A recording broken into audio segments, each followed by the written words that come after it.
Hi everyone, this is Marianne and welcome to my channel. Today I want to share with you my process in creating a life notebook, and if you follow along, this video can also be treated as a tutorial. Here is a little sneak peek at what the notebook looks like, and the purpose of this notebook is to hold all of my important notes and ideas and worksheets and drafts that are important to my life, but which do not really belong in a planner. They belong in a notebook. And this being disc bound, I can add even more sections as needed or remove sections that I don't need, and I can continue to tweak and refresh this one notebook over the years as my needs change. So this is really a notebook for life, a notebook to help me with life, which is why I call this a life notebook. So if you're interested to see how I made this notebook, just keep watching. This is my catch-all planner. You have seen me create this from scratch, and I will link the video down below. And inside this is a section called Planner Fun, which is where I write down all of the ideas that I want to implement in my own planning system, as well as some notes on how to actually do the implementation. I have here some notes for an A5 sized life notebook. And I have already written down the sections that I wanted to have. I wanted to have 6 sections, specifically a section for commonplace notes, to replace my standalone commonplace notebook. Link to the video will be below. And I also want this new notebook to have a section for my Moxie Life workbook, a section for journal, and this section will also have a pouch, and the section for extra paper is not necessary, but I do want to have a section for reading notes, a section for story ideas, which will also be the place where I handwrite the first drafts of stories, and finally a section in the back for miscellaneous, which will also contain a pouch. I want the aesthetic theme to be warm and cozy, so I decided on sweaters and other related items like knitted scarves, knitted throws and blankets, things like that. Thick and soft fabric with lots of texture, but with warm, muted colors. So that is the plan, and I will create this entire disc-bound A5 sized notebook from scratch.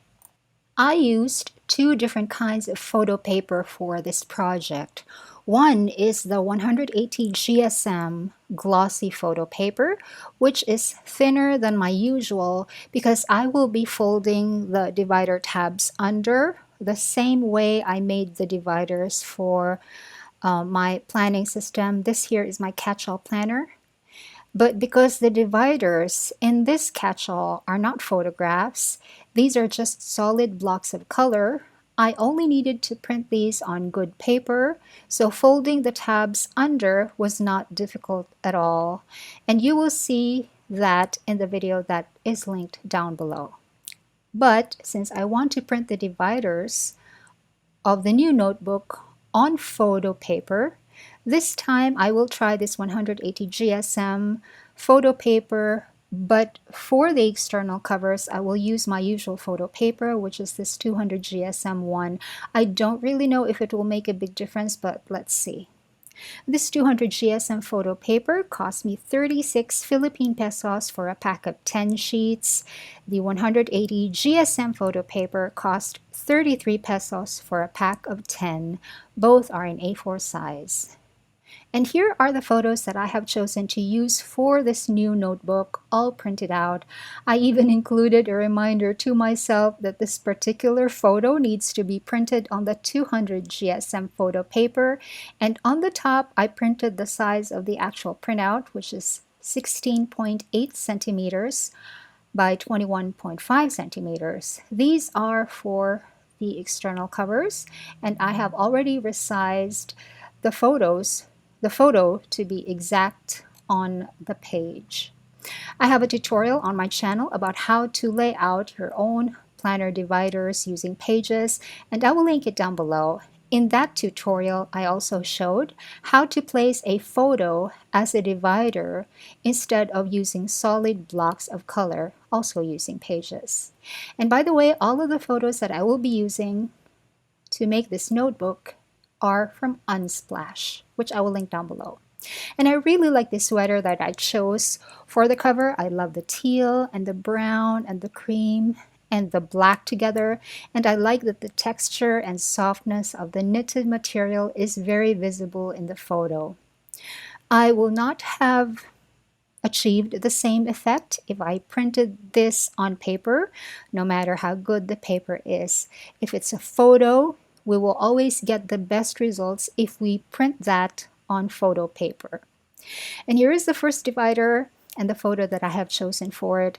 The color of the tab of each divider is just based on whatever color is dominant in the photo, or whatever color is lifted from the photo. This is printed, of course, on the 180 GSM photo paper, and the image is exactly A5 in size because the notebook will be A5, so only the external covers are larger, but the rest of the notebook components will be standard A5 size. Now I'm going to cut this and laminate and then do further cutting using the same method that I used for all of the dividers in the planning system that I have set up for myself for 2023. I have an entire video series about the process, and I will link the playlist down below. So what I'm doing here is I am really just cutting off the excess photo paper, but not all the way, not to the final size, because we still have to laminate this. But for the tab, I cut off the top edge completely and then folded it under like this. And so far, it wasn't too scary. The tab allowed for folding and creasing, even if it's 180 GSM. But for good measure, I decided to put some glue underneath to make sure that it really stays closed during the laminating process. And by the way, I have a review of this glue pen in my channel, and I will link it down below. And as I went along, I discovered a better and more careful way of creasing the folded tabs, and that is to lay down a piece of paper underneath it. This is just a piece of some scrap photo paper, and then lay another one over the tab so that you're actually creating a sandwich, and then crease with the bone folder over the sandwich. This way, I do not mess with the printing on the actual final tabs because I kind of feel that the print on photo paper is a little fragile, which is why I always feel that I should laminate it to protect it.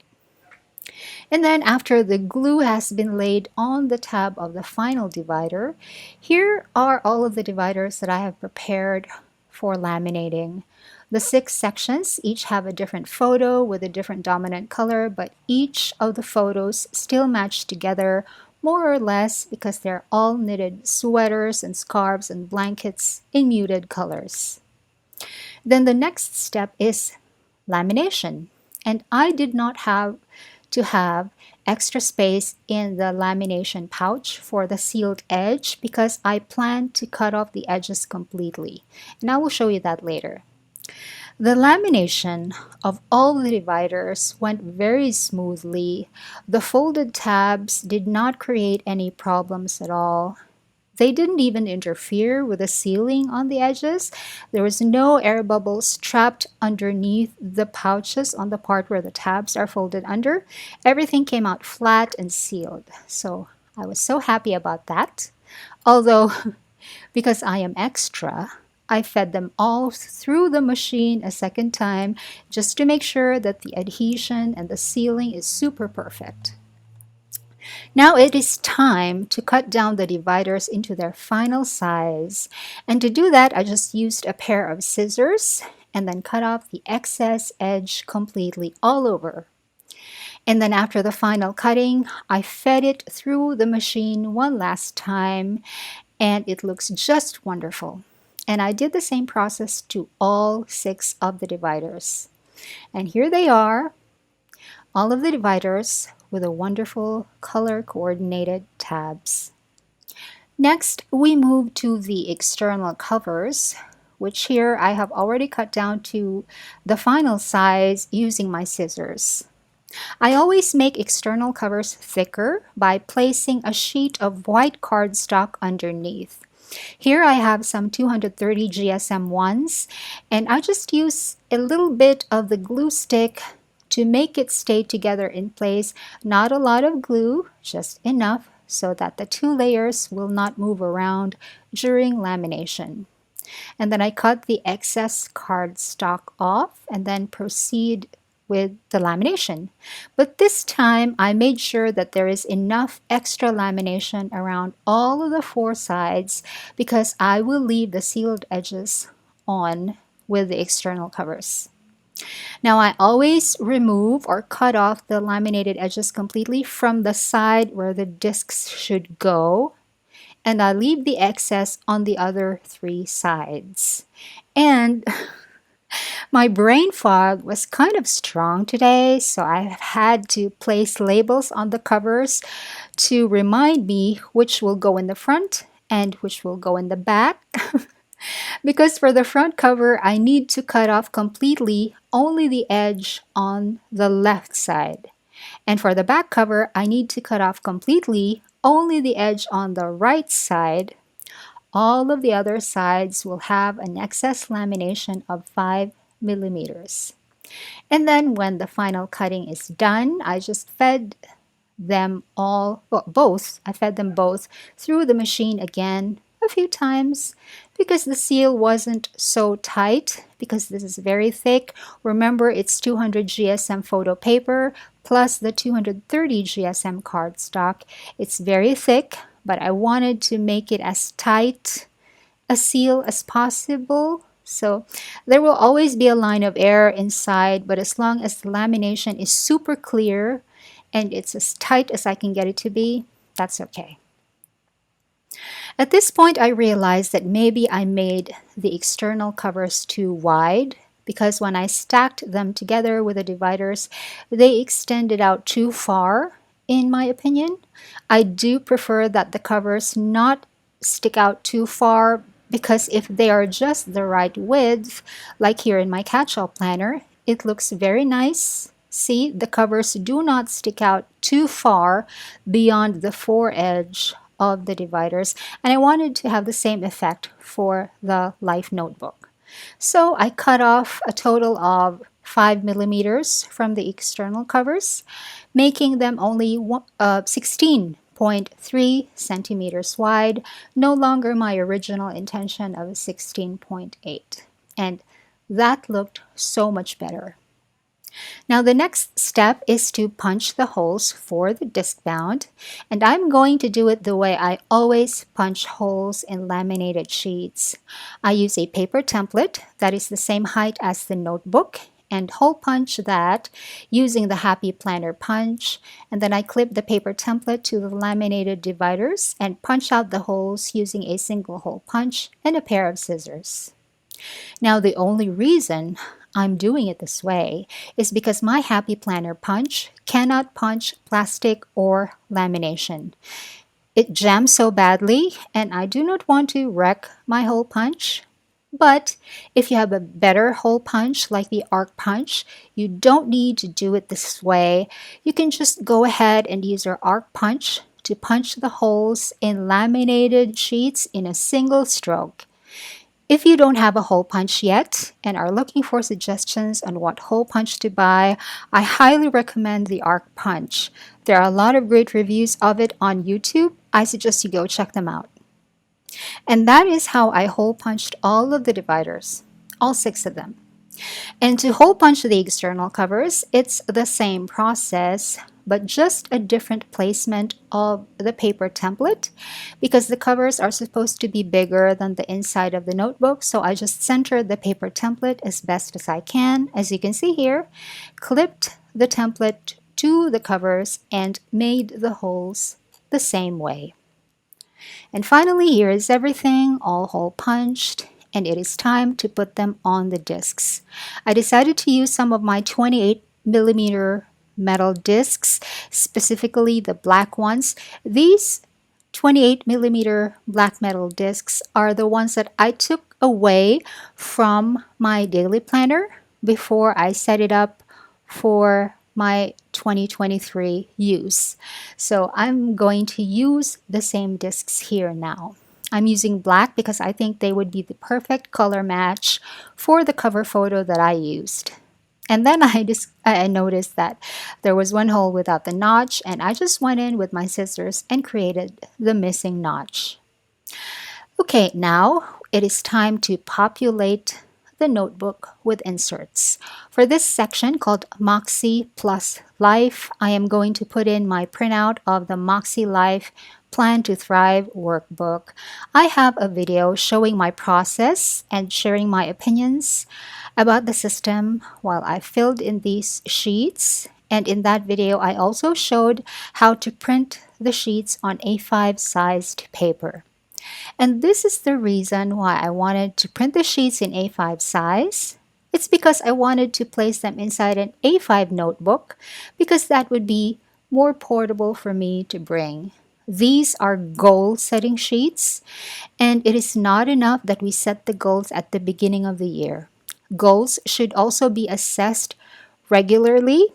We should see if we're actually accomplishing the goals that we have set, or if we are not, we have to analyze why it's not working so we can make the necessary adjustments and we can check our reality if the goals that we have set are actually achievable. We have a lot of guidelines in the workbook on how to set goals, so we have to go back to our goals regularly. These sheets also include some guides on journaling and weekly reflections, so having them in this notebook really makes a lot of sense. Now, this other disc-bound notebook here with the silver discs, I made this on camera a few months ago, and I will link the video down below. I used this notebook for story drafts and reading notes, and I want to transfer the function of this old notebook into my new life notebook, which has a section for story drafts and a section for reading notes, as well as the note pages I need for each section. The commonplace section just needs blank paper. It will function as a commonplace notebook, but instead of a dedicated notebook, it will be one section in this life notebook that also contains other things. And then I also transferred all of my current reading notes into the section for reading notes, and my current story ideas and drafts into the section dedicated for it.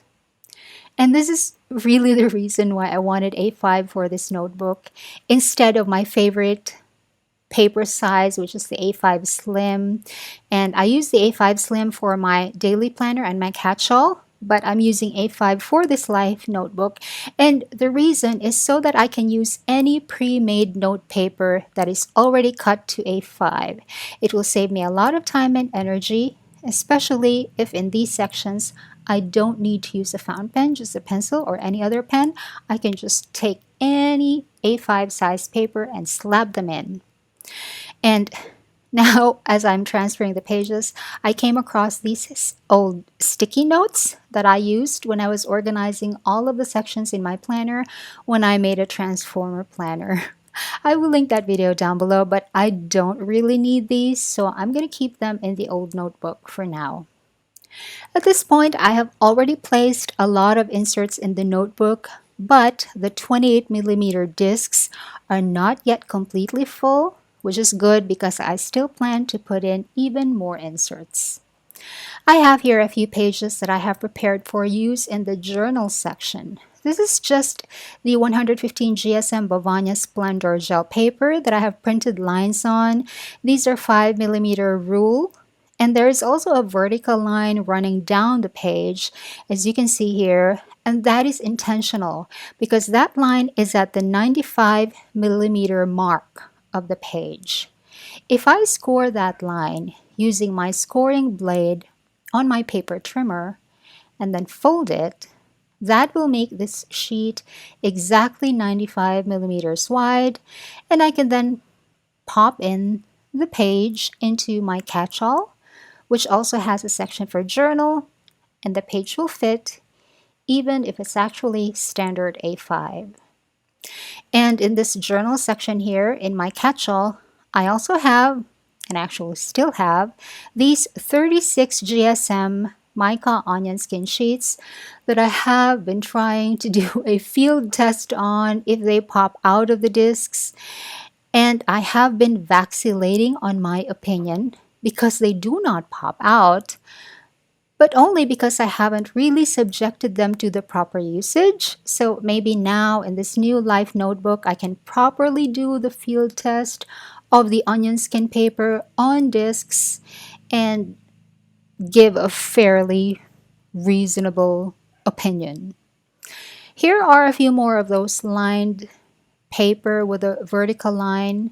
And by the way, I also placed a line at the back because I just might decide to cut the paper after instead of just folding. So the purpose of the line is also to show me where to stop writing. That's why it's there. I also went ahead and created a writing guide, also with a 5 millimeter rule and also with a vertical line at the 95 millimeter mark of the A5 paper because I want to also use some more of the 36 GSM mica onion skin in standard A5, and this will be my writing guide, and I can write all the way across if I want to using the full width of the paper, or I can write only until the 95 millimeter mark and then cut the rest of the paper off. It really depends on what I feel like doing, and it depends on whether I even want to fold the paper after. Basically, I just wanted to allow myself the flexibility of accommodating two different paper sizes for my journal section. Let's see how it goes from here. Let's see which paper size I end up using more. Okay, this writing guide can also be used for the 115 GSM Bavania paper because it is see-through.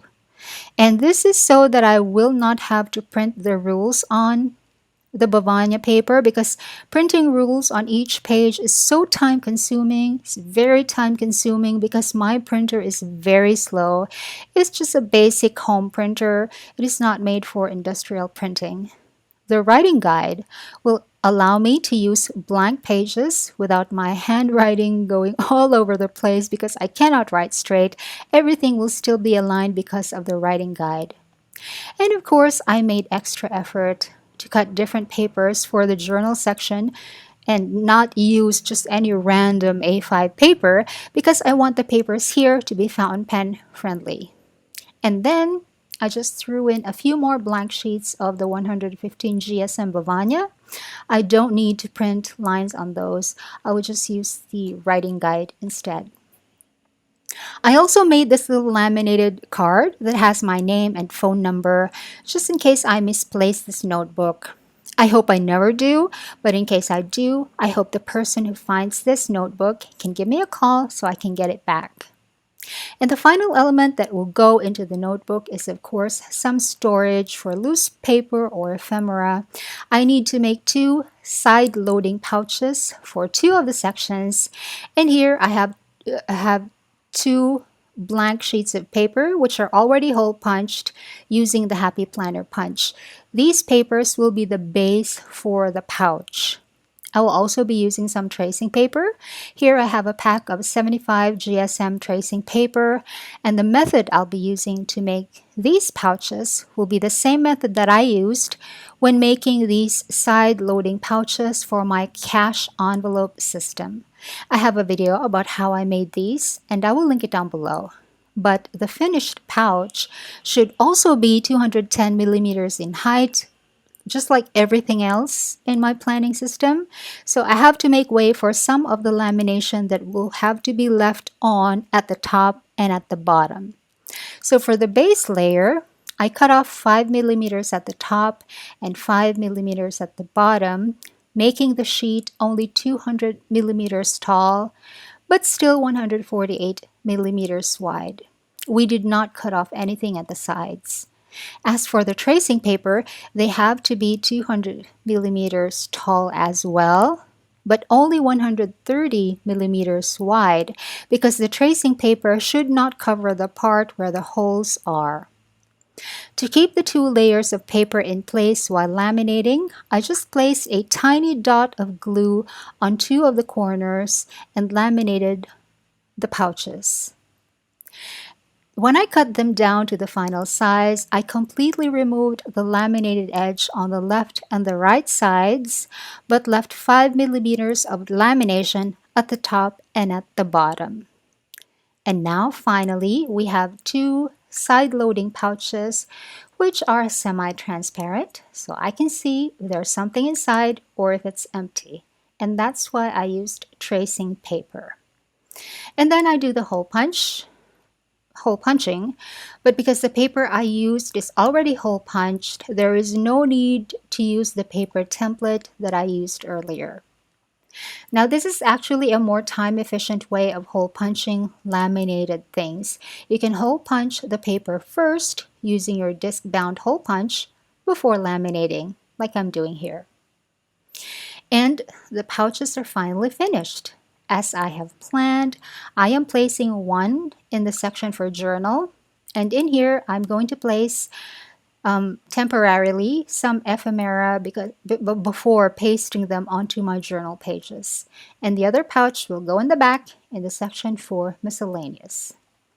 And finally, here is the flip through of the finished notebook. Here is my little card with my name and contact number. The first section is for commonplace notes. The next section is for my reading notes. The third section is for my story ideas and drafts. Next section is for journal, where there is a side loading pouch and where all of the fountain pen friendly paper are, with a writing guide. And the next is my Moxie Life workbook, which I plan to revisit at the end of February. And then the section for whatever. And when the notebook is closed, I can see the tips of the tabs, and that's okay. I actually like it because my tabs are very well made. I think I did a pretty nice job of making the tabbed dividers, and that's really why we should make it a point to somehow make the tab colors not clash with the cover so that if the tabs peek through the clear laminated edge, it will be okay. I really like this. I like the discs. They are the perfect color and the perfect size because I don't need this to be thick. I want it to be portable, and I can get away with small discs because I can archive pages and put more in as I go along. This notebook also will not need a pen loop because I'm always bringing around my daily planner anyway, which already has a pen loop with a pencil in it. But maybe somewhere down the line, I'll put a pen loop in. I'm not sure. And I also might end up placing a snap cover here as well eventually, but I can do that later. But for now, I can already use this. And I really like how this turned out. I think I was able to follow through on my intention of making this notebook feel warm and fuzzy, but still organized yet portable. I hope you enjoyed watching this video, and I hope this inspired you to make your own disc-bound life notebook. Thanks for watching. Bye.